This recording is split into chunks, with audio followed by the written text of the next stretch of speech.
विश्वासाचा धागा आणि गैरसमजाचे जाळे. एक भावनिक प्रवास. प्रेम ही माणसाच्या आयुष्यातील अत्यंत सुंदर, कोमल आणि तितकीच ताकदवान भावना आहे.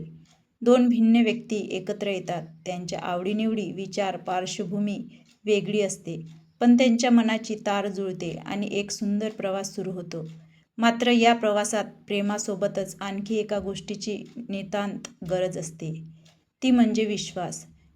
ज्या नात्यात विश्वास असतो तिथे वादळ आले तरी नाते टिकून राहते, पण जिथे विश्वासाचा अभाव असतो तिथे एका छोट्याशा वाऱ्याच्या झुळकेनेही प्रेमाचा महाल पत्त्यांच्या पत्त्यासारखा कोसळू शकतो. हाच अनुभव आला तो रवी आणि मृणाल यांना. त्यांच्या प्रेमाची गोष्ट जितकी गोड होती तितकीच ती एका चुकीच्या गैरसमजामुळे वेदनादायी वळणावर आली होती. रवी आणि मृणाल एकाच कंपनीत काम करत होते. सुरुवातीला फक्त औपचारिक हाय हॅलो असणारे त्यांचे संबंध हळूहळू मैत्रीण आणि नंतर गहिऱ्या प्रेमात बदलले. मृणाल स्वभावाने अतिशय संवेदनशील, प्रामाणिक आणि स्वाभिमानी होती, तर रवी हा प्रॅक्टिकल, मनमोकळा आणि मृणालवर जीवापाड प्रेम करणारा तरुण होता. त्यांच्या प्रेमाला 2 वर्षे पूर्ण झाली होती. दोघांच्याही घरच्यांना त्यांच्याबद्दल माहिती होती आणि लवकरच लग्न करण्याचा त्यांचा विचार होता. त्यांच्या आयुष्यात सर्व काही आलबेल चाललेलं होतं. एकमेकांचा सहवास, भविष्याची स्वप्ने आणि एकमेकांवरील अगाध प्रेम यामुळे त्यांचे जग पूर्ण झाले होते. पण म्हणतात ना, नजर लागण्यासाठी काही सेकंदच पुरेसे असतात. त्यांच्याही आयुष्यात ती काळी छाया आली, जिने सर्व काही उद्ध्वस्त करायला सुरुवात केली. गैरसमजाची पहिली ठिणगी. एक दिवस संध्याकाळची वेळ होती. मृणाल एका प्रोजेक्टच्या निमित्ताने ऑफिसच्या बाहेर होती. तिला एका क्लायंटला भेटायचे होते. त्याचवेळी तिच्या फोनवर एका अनपेक्षित नंबरवरून मेसेज आला. मेसेजसोबत एक फोटोही होता. मृणालने कुतूहलाने फोटो उघडून पाहिला. तिच्या पायाखालची जमीनच सरकली. फोटोमध्ये रवी एका हॉटेलच्या टेबलावर एका सुंदर तरुणीसोबत बसला होता आणि दोघे खूप आपुलकीने हसत बोलत होते. त्या तरुणीने रवीचा हात आपल्या हातात घेतला होता. मृणालच्या डोळ्यांसमोर अंधारी आली. तिचा श्वास कोंडायला लागला. जिच्यावर तिने स्वतःच्या जीवापेक्षा जास्त विश्वास ठेवला होता, ती व्यक्ती तिला धोका देत आहे हा विचार तिला सहन होत नव्हता. तिने लगेच तो नंबर डायल केला, पण तो बंद येत होता. त्या क्षणी तिच्या मनात प्रश्नांचे काहूल वाजले. हा कोण आहे? रवी माझ्या पाठीमागे हे सगळं करतोय, मग तो माझ्यावर प्रेमाच्या ज्या गप्पा मारतो त्या सगळ्या खोट्या होत्या का? तिने डोक्यात आलेला कुठलाही विचार पडताळून न पाहता थेट संशयाची बीजे आपल्या मनात रुजवली. प्रेमाच्या जागी राग आणि अपमानाने ताबा घेतला. रात्री रवीने मृणालला फोन केला. त्याचा आवाज नेहमीप्रमाणेच उत्साही आणि प्रेमाने भरलेला होता. मृणाल, आज दिवसभर खूप कामात होतो, तुझा फोनही नाही उचलू शकलो, रवी बोलत होता.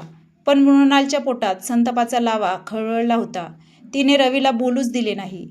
तिचा आवाज थरथरत होता, पण त्यात चीड होती. बस, एक शब्दही नको बोलूस रवी, मृणाल ओरडली.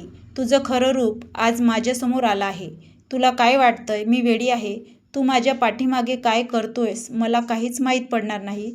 रवी पूर्णपणे गोंधळून गेला. मृणाल, तू काय बोलतेस? मी काय केलंस? नाटक बंद कर.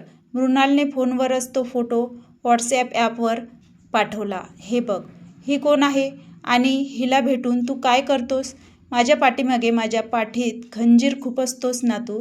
रवीने तो फोटो पाहिला. क्षणात त्याच्या चेहऱ्यावरचे रंग उडाले. तो काहीतरी स्पष्टीकरण देण्याच्या प्रयत्नात म्हणाला, मृणाल, एकतर खरा हा फोटो जसा दिसतोय तसा. मृणाल, हॅलो. पण मृणालने त्याचे एकही ऐकून न घेता फोन जोरात आपटून बंद केला. तिच्या डोळ्यातून अश्रूंचा पूर वाहू लागला होता. तिने लगेचच निर्णय घेतला. जी व्यक्ती विश्वासाला तडा देते तिच्यासोबत एक क्षणही राहणे तिला अमान्य होते. दुसऱ्या दिवशी तिने रवीचे सर्व मेसेज कॉल्स ब्लॉक केले, ऑफिसमध्ये जाणे बंद केले आणि कायमचे त्याच्यापासून दुरावण्याचा निर्णय घेतला.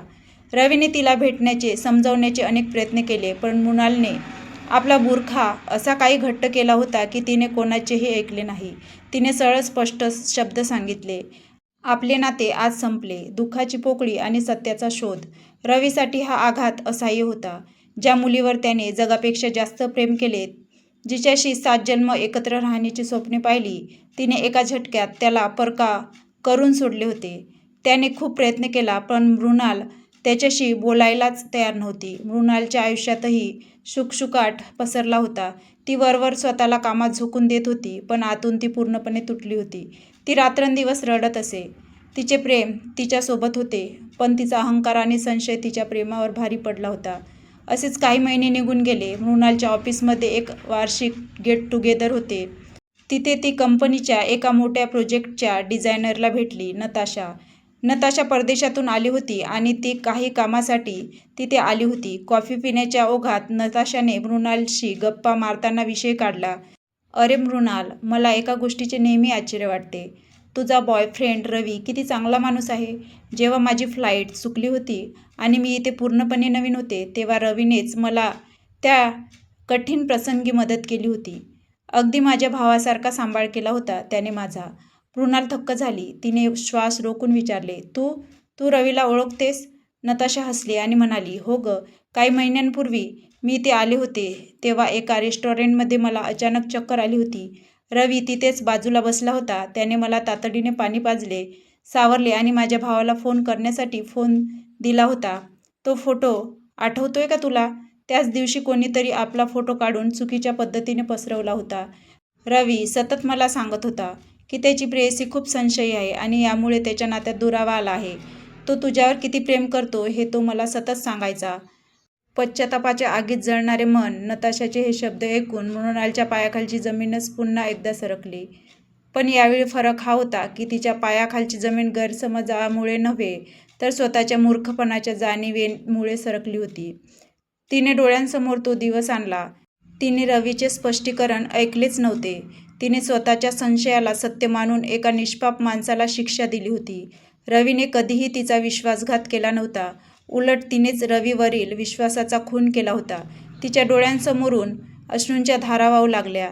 तिला स्वतःची प्रचंड लाज वाटत होती. तिने प्रेमाचा बळी एका गैरसमजाच्या वेदीवर दिला होता. मृणालला आता एका क्षणाचाही विलंब करायचा नव्हता. ती ऑफिसमधून तशीच धावत बाहेर पडली. तिने थेट रवीच्या घराचा रस्ता धरला.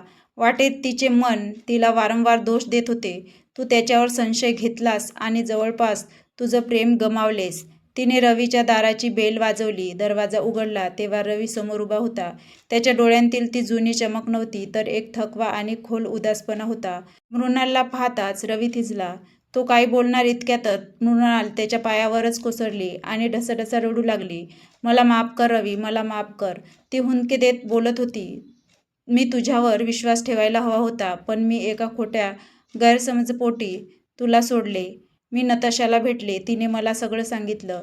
मी खूप मोठी चूक केली रवी. माझ्या संशयाने मला माझ्या प्रेमापासून दूर नेले होते." रवी सुन्न होऊन उभा राहिला. त्याच्या डोळ्यातली अश्रू तळवळले. त्याने मृणालला दोन्ही हातांनी उचलले, तिच्या डोळ्यांचे अश्रू पुसले आणि हलकेच हसला.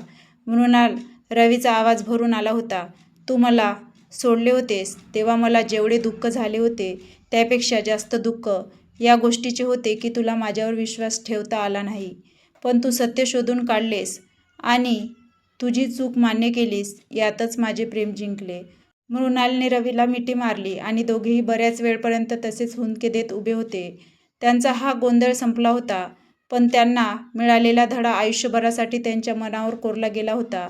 नात्यात प्रेमाइतकाच विश्वासही महत्त्वाचा असतो. प्रेम करणे सोपे असते, पण त्या प्रेमावर आंधळा विश्वास ठेवणे कठीण असते. आयुष्यात कितीही संकटे येऊ द्या, बाहेरच्या जगातून कितीही चुकीच्या अफवा किंवा गैरसमज तुमच्या कानावर येऊ द्या, पण जर जोडीदारावर तुमचा दृढ विश्वास असेल, तर कोणतेही वारे तुमचे नाते उखडून टाकू शकत नाही. संशय हा प्रेमाचा असा शत्रू आहे, जो हळूहळू आतील कीटकाप्रमाणे सुंदर नात्याची वीण कुरतडत नेतो. मृणालने जवळजवळ तिचे आयुष्य हरवले होते, कारण तिने पुराव्यांपूर्वी संशयाला थोर मानले होते. म्हणूनच कोणत्याही नात्यात शंका निर्माण झाल्यास एकमेकांवर आरोप करण्यापूर्वी संवाद साधणे आणि सत्य पडताळून पाहणे सर्वात महत्त्वाचे ठरते. कारण एकदा तुटलेला विश्वासाचा धागा जोडला गेला तरी त्यावर कायमची गाठ राहतेच. प्रेमाला जपा, पण त्यासोबत विश्वासाची ढाल कायम सोबत ठेवा. जर तुम्हाला आजची गोष्ट आवडली असेल तर व्हिडिओला लाईक करा, तुमच्या मित्रांसोबत शेअर करा आणि आमच्या चॅनलला अजून सबस्क्राईब केले नसेल तर नक्की सबस्क्राईब करा. उद्या पुन्हा एका नवीन आणि रंजक कथेसह भेटू. तुमचे प्रेम आणि पाठिंबा असाच कायम राहू द्या. धन्यवाद.